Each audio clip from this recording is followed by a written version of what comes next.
Yo les petits potes, aujourd'hui on se retrouve pour une nouvelle vidéo, la présentation de nos vélos, du coup du ST520S et du ST530S. On va vraiment tout vous détailler. On va aussi, donc Thomas a le ST530S et moi j'ai le ST520S. On va vous dire qu'est-ce qui change, qu'est-ce qui ne change pas. Et je vous laisse tout de suite avec l'intro.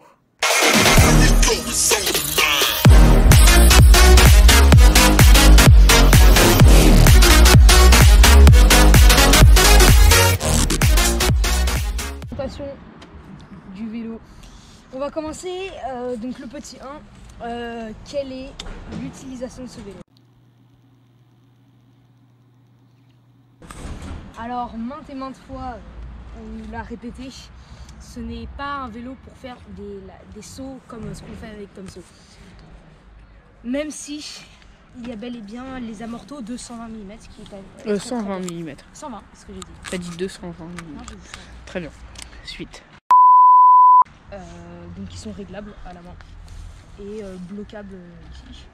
Bon, vous voyez que le capot s'est pété pendant un saut. Parle un peu plus fort. Et donc on est quand même sur du 120 mm qui reste quand même très très bien. Après sur le 520S, donc ce que j'ai, la compression est un peu moins bonne, le rebond un peu moins bon que le 530. Donc juste on va vous... 3 dents. Et voilà, il y a un truc que j'ai oublié, c'est la finition du cadre, elle est beaucoup mieux sur le 530 que le 520. Bon, voilà. on va vous montrer, du coup là c'est le 530. Non, 520. Voilà. 520, excusez-moi. Et là c'est le 530 ST530S. Les pédales changent aussi. Donc les pédales, et ça change tout vraiment. Du coup moi je suis en monoplateau, bon vous voyez, moi je suis en chaîneless. Vous verrez dans une vidéo qui sort plus tard comment ça s'est cassé. Et puis voilà. On continue. Alors du coup je disais que c'était pas un vélo trop fait pour des sauts.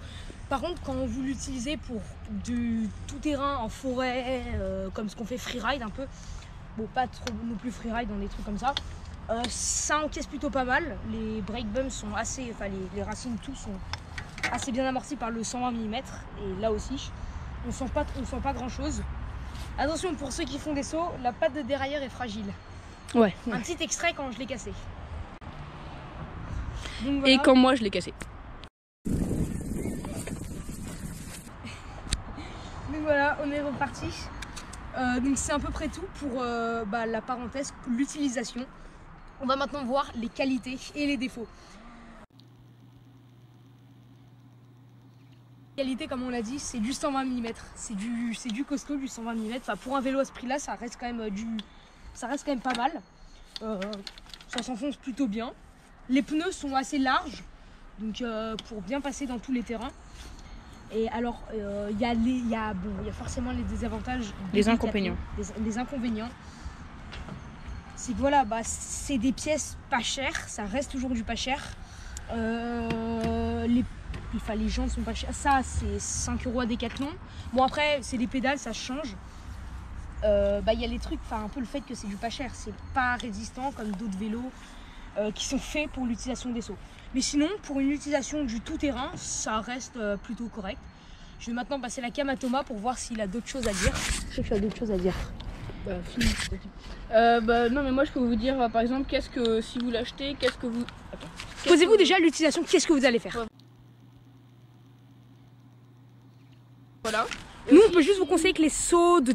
Enfin les sauts, les petits sauts ça va. Ce qu'on fait, tu vois, nous on a c'est pas un vélo fait pour notre... C'est pas du tout, fait. Nous parce qu'on le pète en fait. Voilà. Vous voyez là je suis chaîneless. Voyez moi, en 2 jours je me suis fait 2 pattes de dérailleur.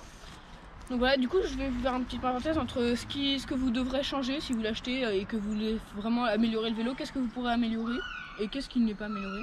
Moi je pense que ce que vous devrez améliorer si vous l'avez, ce que vous voulez vraiment améliorer, c'est les pneus. Parce que voilà, comment dire que l'accroche n'est pas incroyable. Mais c'est déjà ça, tu vois. Après, oui, c'est déjà ça. Mais voilà. Après, peut-être, mais ça dépend de vous, les freins, non? Les freins, ouais. Parce que, voilà. Donc lui, c'est du bas de gamme de chez Shimano. Moi, c'est du milieu de gamme à disque, un truc comme ça. En fait, toi, regarde, filme. Lui, c'est du... Mais filme-moi, enfin, il va par terre. Voilà. Lui, c'est du mécanique sur le 520S. Du coup, c'est du mécanique. C'est du milieu de gamme. Hydraulique, je sais pas. Je crois que c'est du milieu de gamme. Et moi, c'est du hydraulique bas de gamme. Voilà. Donc, hydraulique, c'est toujours mieux, évidemment. Mais faites pas la même connerie que moi, les gars. Parce que moi, j'ai mis, dès que je l'ai eu, du WD-40 sur les disques. Me demandez pas pourquoi, oui, je suis con. Et du coup bah maintenant ils freinent plus, voilà c'est pas ouf. Et voilà, donc après aussi les pédales. Les pédales, ah oui, sur les deux vélos. Alors j'ai remarqué il n'y a pas longtemps que Between faisait des très bonnes pédales en métal. Attention, c'est Between. Des très bonnes pédales en métal. Bon après ça reste du Between, du coup forcément ça va rester cher pour des pédales en métal. Elles sont à 45 €. Mais bon, ça reste des pédales en métal très bonnes. Mais sinon les gars, moi je vais vous mettre un lien en description que j'avais des pédales que j'avais eu sur mon ancien vélo qu'on m'a volé. Sur Amazon je crois, ça coûte pas plus de 10, 15, 20 balles. Et je vous mets le lien en description parce qu'ils sont pas mal du tout, ça s'affiche ici.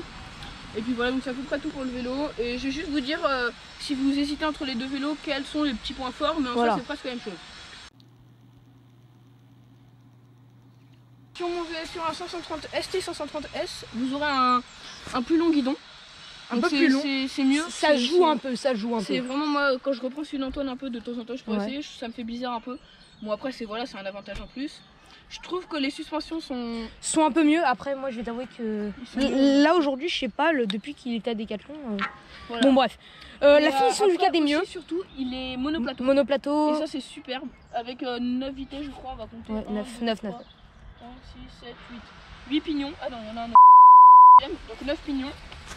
Et la finition du cadre, et alors c'est une potence. Bon, ça, je vais vous avouer que les gars, on s'en fout. C'est une potence. Moi, c'est 70, lui, c'est 80 mm. On s'en fout. On s'en fout carrément. En soi, c'est pas mal aussi. Enfin, moi, j'aime bien avoir 80 mm. Et donc, c'est à peu près tout, les gars. Donc, voilà, j'espère. Donc, si vous voulez retenir l'utilisation de ces vélos, c'est pour du tout-terrain et des petits sauts. C'est vraiment ça. Après, bon, nous, les gars, bah, c'est pour faire des gros sauts. Ouais, des doubles de 8 mètres avec des extraits. Oh, guette le ver de terre! Il envoie sur la GoPro le bougre. Vas-y les gars, on vous laisse. J'espère que la vidéo vous aura plu. T'as déjà fait l'outro? Oui, malheureusement. Il l'a refait quand même. J'espère que la vidéo vous aura plu et voilà, c'est à peu près tout. Donc n'oubliez pas de vous abonner, lâcher un pouce bleu et surtout commenter. Voilà. Et aussi si vous avez eu ces vélos, dites en commentaire votre avis aussi, comme ça pourra aider. Ouais, c'est vrai. Dites en commentaire votre avis. Si on a oublié des choses, etc. Voilà. Et puis voilà, donc c'est tout. Et on se retrouve pour une prochaine vidéo très bientôt. Et désolé parce que cette vidéo sort mercredi à 17h, 19h, au lieu de mercredi 14h, on est désolé. Peut-être que les horaires vont changer, on va peut-être rester sur du coup, abonnez-vous vraiment à Insta. Ouais. C'est là que tout. C'est là, vraiment, c'est là où on donne tous les. Juste là. Ici et le lien est en description. Je le mettrai en description. Allez. Parce que vraiment, c'est là où on donne les infos pour les horaires et tout. Voilà. Bon bref, fini de parler les gars. Et ciao. Tchuss.